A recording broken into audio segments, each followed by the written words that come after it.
ياسمين اللي جت من لندن مخصوص علشان خاطر تدور على راجل من النبلاء عشان تتجوزه، بصرف النظر عن الراجل ده كان متجوز ولا لأ.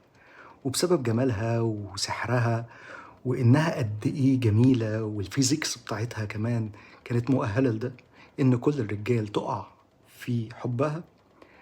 وقع على حظه السيء لورد جورج، وكانت ذا تراجيدي اوف لورد جورج على ايد ليدي بلانش اللي اكتشفت خيانته مع ياسمين. طب ما تيجوا بقى نشوف ياسمين دي فيها ايه. يلا بينا.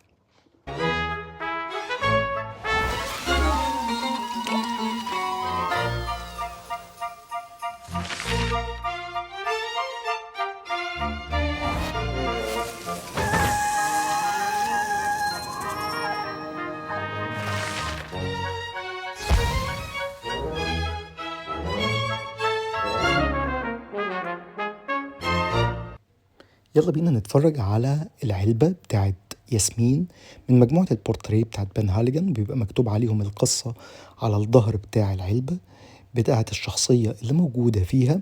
خلينا نفتح مع بعض العلبة. بنلاقي الكاركتر اللي موجود، البورتريه عبارة عن راس قطة راكبة على الإزازة اللي معروفة من أزايز البورتريه اللي بتكون حوالي 75 ملي.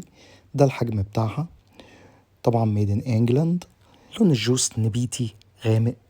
بيجي الغطا بتاعها زي ما انتم شايفين معدن تقيل وزنه. بالنسبة للإزازة الأوتومايزر الرشة بتاعتها كويسة.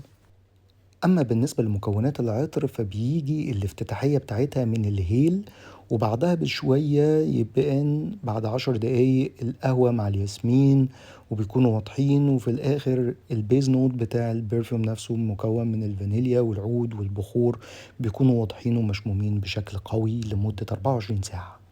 اما بالنسبه للبرفيوم فهو مخصص للكولد سيزون والاوقات البارده، وبينفع في السهرات والخروجات، وينفع للومن، وانا بشوفه كمان بينفع للمن بشكل كويس مش وحش. الفواحان بتاعه والثبات بتاعه جيد.